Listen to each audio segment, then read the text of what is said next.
How you doing, everybody? This is Sean Ferrer, the culturally woke Republican. This is episode 2 for 2022.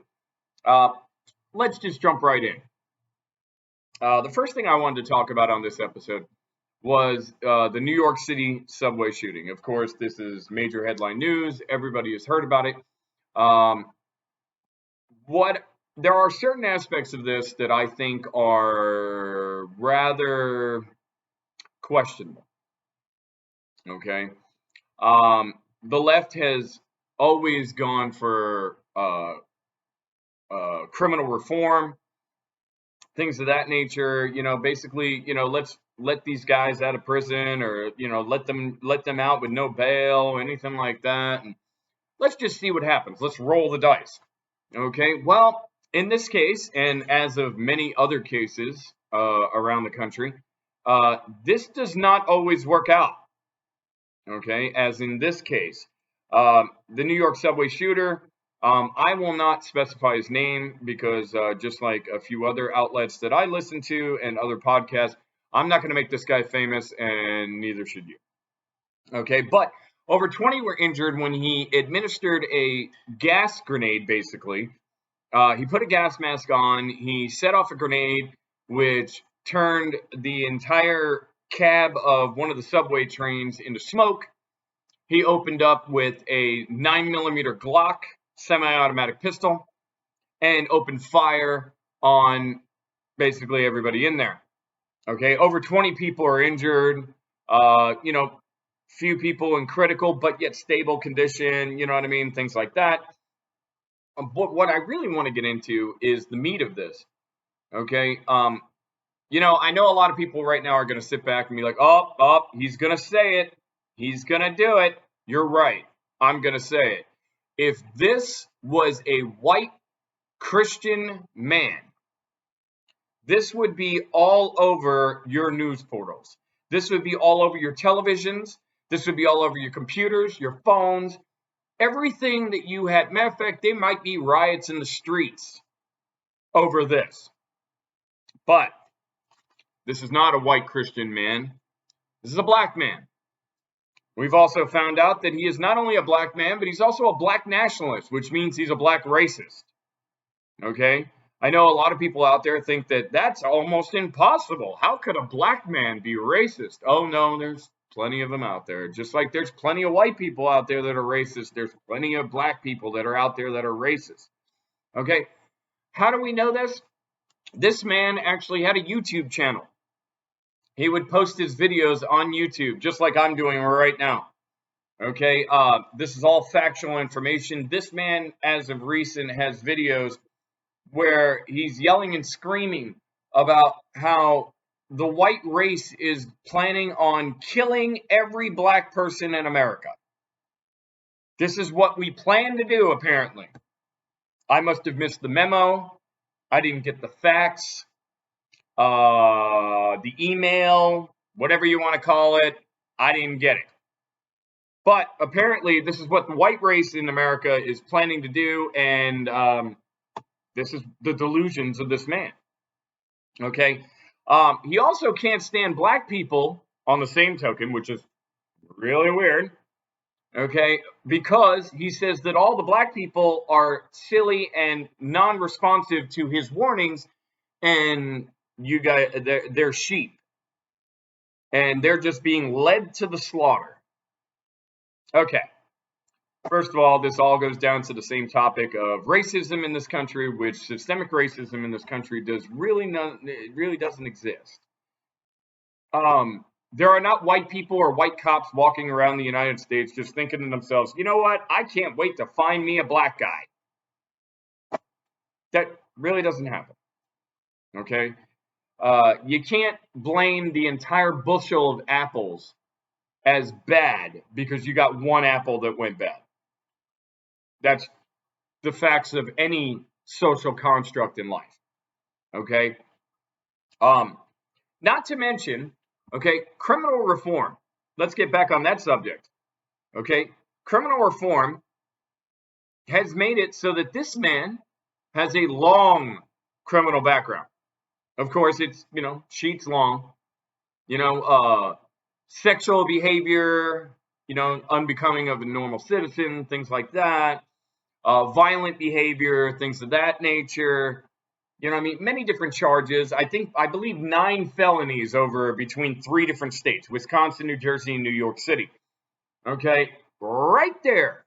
You're telling me that this is not a red flag? You're telling me that this man shouldn't have been behind bars?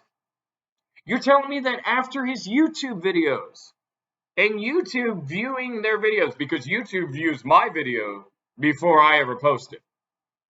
Okay, so if YouTube is viewing my video, why is it that YouTube was viewing his video before he posted it, but allowing it to go on, allowing him to basically preach his prejudice against the white race and state that he was willing to kill white people, which is what he did on the New York subway system. Now, the mayor of New York, of course, didn't come right out, and put the nationwide manhunt or anything of that nature. Okay, yeah, they finally got him. You know how they got him? He went to the east side, the East Village, told Crime Stoppers on the phone that that's where he would be, went to a local convenience store or something of that nature to charge his phone, and that's where they found him.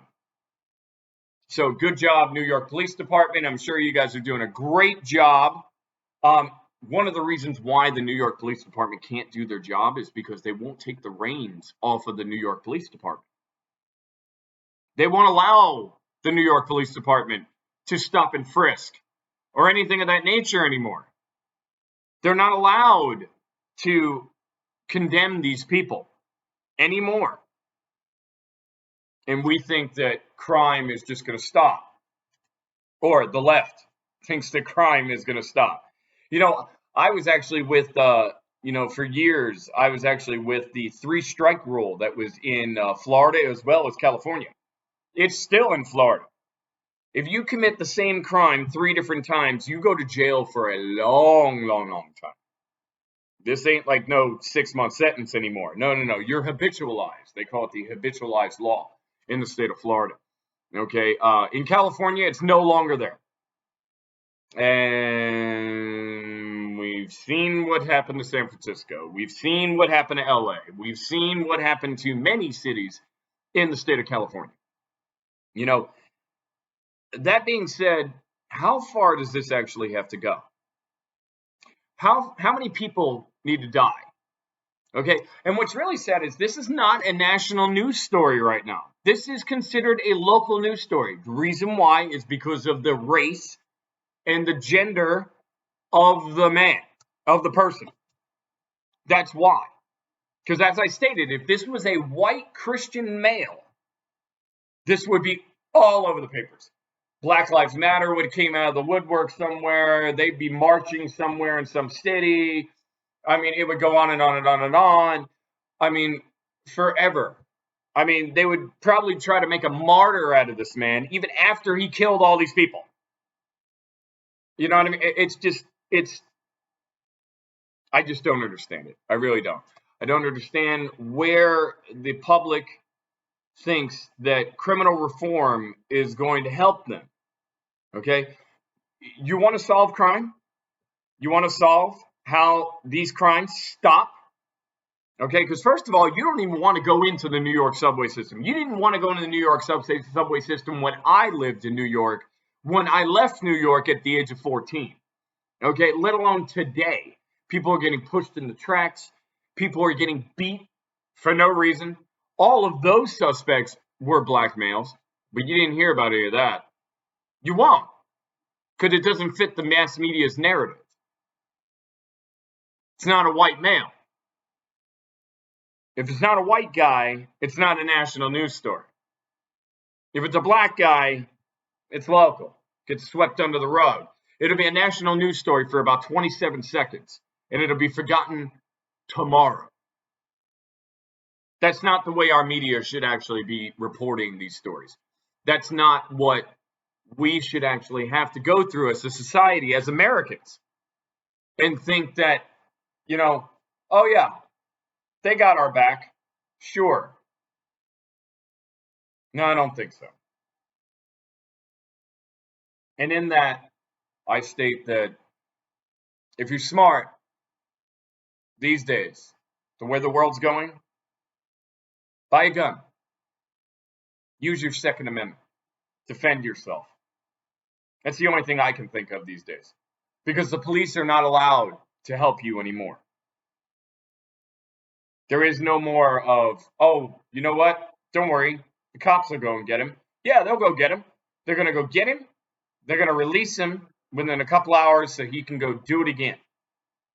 That's exactly what's going to happen. And that's not bad on me. I'm a taxpayer. I pay my taxes just like anybody else. I work a full-time. Matter of fact, I work 2 jobs, okay, to provide for my family. That in itself should just make you sick. The idea that we're not allowing our police officers to do their job anymore. Okay. And not only that, how many police officers out there are really wanting to do their job anymore? If they know for a fact that, God forbid, the assailant is a black male, and God forbid they have to use horrible force in order to take this assailant down before he hurts himself or hurts somebody else. And they know as soon as that happens, they're going to be prosecuted, they're going to be convicted, and they're going to go to prison for doing their job. How many cops do you think really want to be police officers these days? Not many. Not many at all. And it's sad. It used to be a really proud profession. And on to our next segment.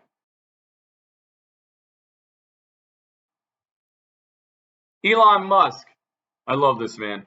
I love talking about him. I think he is just, and believe it or not, Elon is not a right-wing, supporter, but he does believe in free speech, which I think is a wonderful thing. Free speech is what allows me to come on YouTube and talk to you. Without it, I wouldn't be allowed to have this portal. I wouldn't be allowed to express my views, opinions, or beliefs. So keep that in mind when we talk about this segment. Now, we all know that Elon Musk just used his FU money and put his money where his mouth is and bought 9% of Twitter. Okay, and when Twitter specified that, oh yeah, okay, so we're expecting you to take a seat on the board, Elon denied that. Okay. Here's the funny part. Elon Musk just announced that he has made a bid to buy Twitter. 100% of the company. Billions and billions of dollars. I think it comes out to like $50-something a share. He's willing to buy all of it. Okay, which means a lot of leftists in Twitter are going to lose their jobs. Like, I can literally hear resumes being updated online as we speak. Do I think this is a bad thing? Not at all. Not at all. When you control the public square and you control the flow of information of how people are in discord with each other and conversations that are being had, the flow of general and normal ideas should be allowed in the United States of America. That's under our First Amendment. If you haven't read the Constitution, you should. Okay, because, yeah, it's in there. Okay, and, what he's doing to me is actually a great thing. It's showing that, there are billionaires out there that are basically putting their money where their mouth is. And they're like, you know what? We've seen enough. We're tired of this. I mean, in order for Elon to buy Twitter, you're talking about probably like 80 billion or, I don't know, 40 billion. It could be something like, I don't know. It's a big number with a B. Okay? That's literally the pocket change that this man found in his couch. So he doesn't really care. He's going to buy it and he's going to take the company private. He feels that that's the only way that he can solve the indiscrepancies that are going on inside of the company of Twitter. Do I think that he's right? Oh, yes. Oh, yes. All day long. I've been on Twitter. I'm on Twitter. If you want to find me on Twitter, it's Sean Ferrer 18. Why they gave me the number 18, I have no idea, because I'm 42 years old. That being said, it really doesn't matter to me. I'm nobody of importance on Twitter. Okay, but I do believe in what Elon is doing. And if I was a billionaire with that much money, I'd be doing the same thing. God forbid I ever make billions and billions of dollars. Do you have any idea the things that I would do? Huh. Woo, it'd be a hoot. But, that being said, Elon, I wish you the best, and I think what you're doing is great, and I wish you Godspeed. I think that you should keep doing that. Now, this will not be a very long podcast today. This is the second one of the week. I do 3 of these. So I do want to say that if you want to subscribe, please subscribe. If you want to hit a like button on my YouTube post, please do. If you want to leave a comment, please do. I have no problem with answering any comments that come to my page. I think that comments to me it allows me to conversate, even whether you're on the left or the right or smack dab in the middle. Doesn't matter to me. I try to exchange new ideas with people, and if you want to engage in that type of conversation, so be it. Outstanding. Please bring it on. I do also, as I do every single episode, I want to give a shout out to the Daily Wire for the outstanding work they're doing on the conservative front. I do want to give a shout out to their new thing that they're doing right now is they're spending $100 million on DW kids.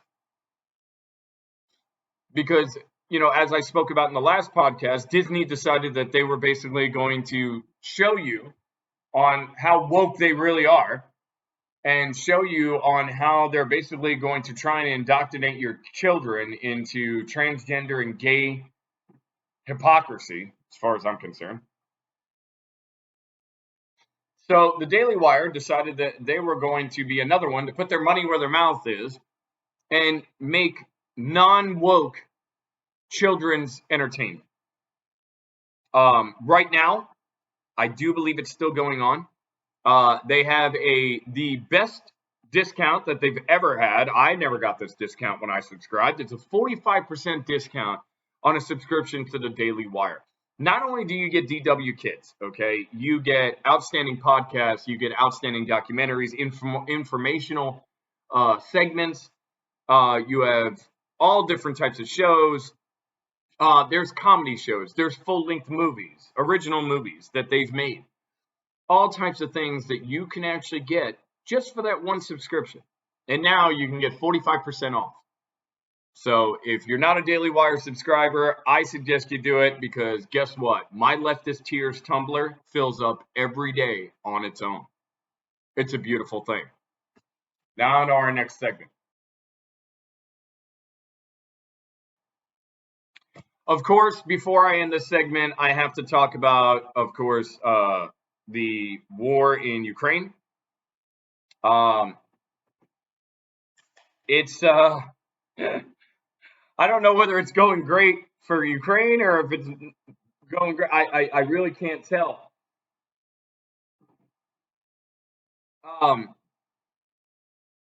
As of late, the Daily Wire is reporting that Russia's most important warship was sunk in the Black Sea after Ukraine claims to have made a direct hit on it with anti-ship missiles. Okay, and apparently, while being towed, the ship lost its balance and a fire broke out due to ammunition exploding and it sunk. Now, I don't know what else to say more about this other than the idea that, I mean, kudos to Ukraine. I'm sure that ship was making a lot of damage on the country of Ukraine.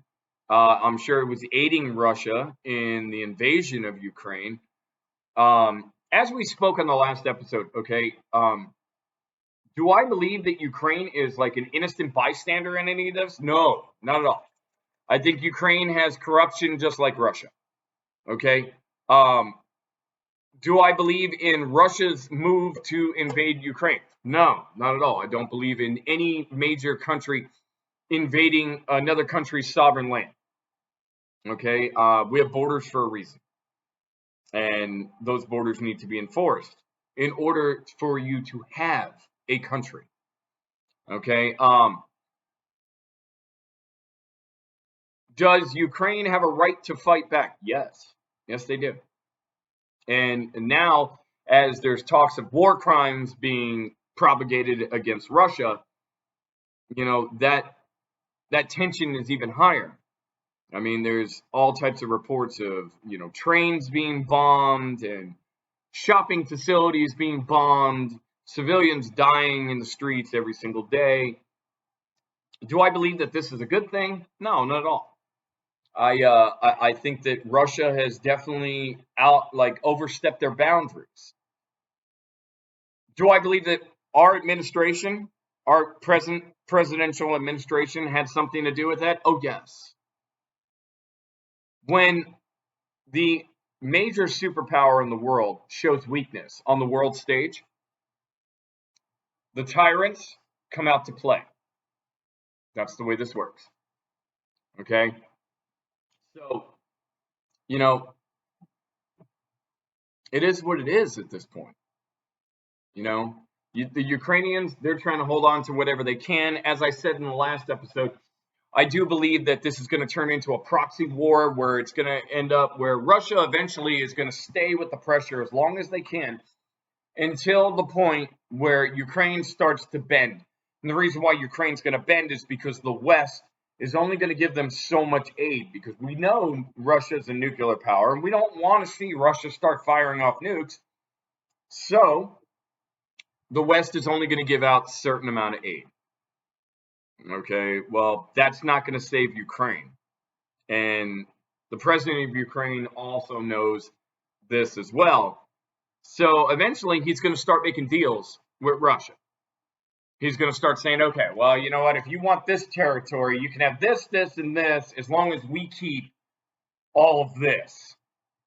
And do you think that Russia's going to stop there? Yeah, maybe for right now. In the future? Probably not. And if we keep electing officials, presidents, that show weakness on the world stage, they're just going to keep going. And not only that, but I'm also going to let you know for a fact right now, while all this is going on, China right now is licking their chops. They're looking at Taiwan right now that's like going to be a treat served up to them on a silver platter. And what is the U.S. going to do if China decides to invade Taiwan?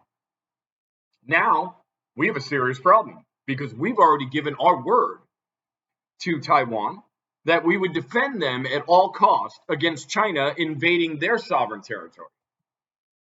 So what do you think happens then? That's when World War III starts, friends. That's when it all goes to hell. That's when the bombs really start dropping and the boots go on the ground. And, it's kind of one of those things. It's like, for what? That's the way I think about it. For what? I have a 15-year-old son. Do you think that I want to see World War III break out tomorrow so that way when he turns 18, the draft can be implemented and he can go to war? Not at all. Not at all. My father volunteered for war. Okay. He did 4 tours as a Navy SEAL through Vietnam. Okay. He volunteered for a 5th. They said no, because you've definitely done your duty. Okay. That being said, the man came out of war not the same. I mean, nobody is the same after war, but at the same time, I watched this man literally, break down in tears many, many, many times when he would remember the things that he went through and the things he had to go through. in order to save his friends and to save himself. Trying to liberate the South Vietnamese for what? It all went to hell anyways. You know, once again, weak leadership brings horrible world policy. This is the way it works. This is what happens. You know, you can try to quote me on it. You can sit there and say, oh, well, he has no idea what he's doing or what he's saying right now about world policy and, you know, the world stage and this and that. If you really think that about me, okay, please, I welcome you. Go on just about any news portal right now and look at what's going on the world stage right now. And you tell me how it happened.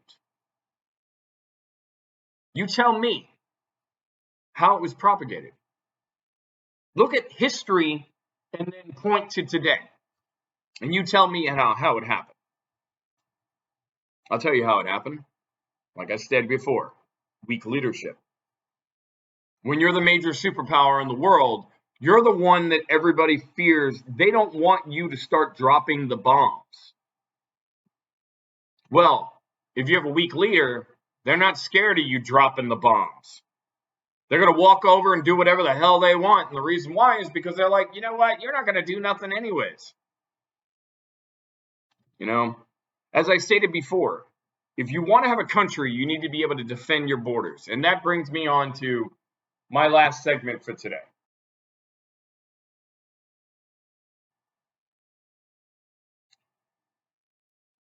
I'm sure many Americans know about the crisis on the southern border. I do know that, you know, a good portion of Americans do not support illegal immigration, nor there's a good portion don't even support legal immigration. Okay. That being said, the crisis on the southern border is just insane. Okay. And now, with the supposed uptick in COVID, okay, like we're supposed to all be battening down the hatches again. You know, blue states are talking about bringing back mask mandates. They just said that they're going to extend the mask mandate on planes and public transportation until May and stuff. Okay. That being said, have you ever heard of Title 42? Title 42 is a policy that was put in place, I believe, by the Trump administration. I could be wrong on that. I'll have to check on my info. But it was basically vetting and health measures that were brought out, and it was due to COVID. Okay. These people that are being brought into our country, like me and you, we have to be vetted. We have to know, you know, they have to know that we're wearing our masks on the planes and we're, you know, keeping our germs to ourselves so that way we're not spreading the newest Omicron variant or whatever. Okay. But these people, they're not even getting tested. They're allowed to go and travel the interior of the country, no problem. Matter of fact, they're giving them cell phones. Supposedly, our administration, our presidential administration, states that, or Jen Psaki states that the reason why they're giving them cell phones is so that way when they need to go to court to follow up with their immigration proceedings, they know where they are. You know where they are, Psaki. You know exactly where they are. Actually, you probably don't know where you are. You know where you dropped them off at. You don't know where they are now. Okay. Governor Greg Abbott, seeing how I do live in the great state of Texas now, I do want to talk about him a minute. He came out with something the other day, which I think is outstanding, and it's actually very comical. And the first bus has already left the station of illegal immigrants that he shipped straight to Washington, D.C. Now, why is Abbott doing this? Well, probably because he thinks to himself, well, if the administration is not going to do anything about the problem that he's having on his southern border, because Texas, this is where it is, okay, well, then he's going to send them right to your doorstep. And then, you know what? As he stated in a press conference, then the administration will have front hand, you know, on these people to be able to figure out where they're going to go and what they're going to do. I find this all very amusing, as well as I would normally find anything like this very amusing.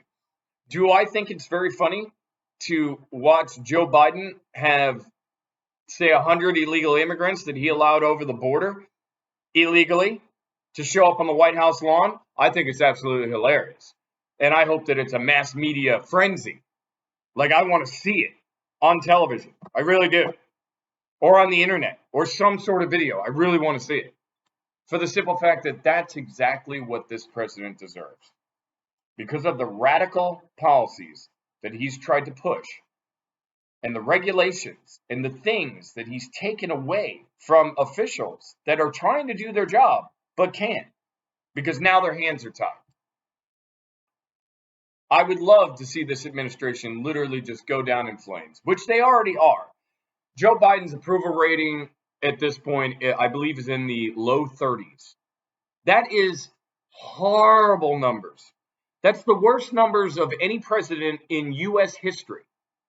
Okay? Even with Joe Biden's own base, okay, only 70% of Democrats are with him. Okay? I believe Trump was in the 90s. Even Obama was in the 90s with his own party. Okay? That's horrible. If 70% of the Democrats in the United States are saying, yeah, sure, we're still going to kind of stick by him, that's scary. Either way, all this shows is the left at this point. The Democrats are getting scared. Okay? They know that the policies that they've pushed and the radicalism that they've tried to put out, okay, is going to destroy them in 2022, let alone 2024. Okay, they know it's coming. Okay, and now watch the pushback. Watch all of the COVID policies start to come back. Watch the power struggle start to come into Congress. Okay, because they're all going to start running scared because they're all going to be updating their resumes. They're all going to be sitting there going, oh man, what are we going to do? You already have like several Democrats that are literally would have been up for re-election in 2022. They're retiring because they know it's going to be a bloodbath. It's going to be one hell of a red wave, and we're coming for you. It's time to take this country back. It's time to put right where wrong was done. It's time to put reason where blasphemy and ignorance was put into policy. And with that, I bid you guys adieu and Godspeed. I'll see you guys on the next one. Thanks a lot. My name is Sean Ferrer. I'm the culturally woke Republican. See you next time.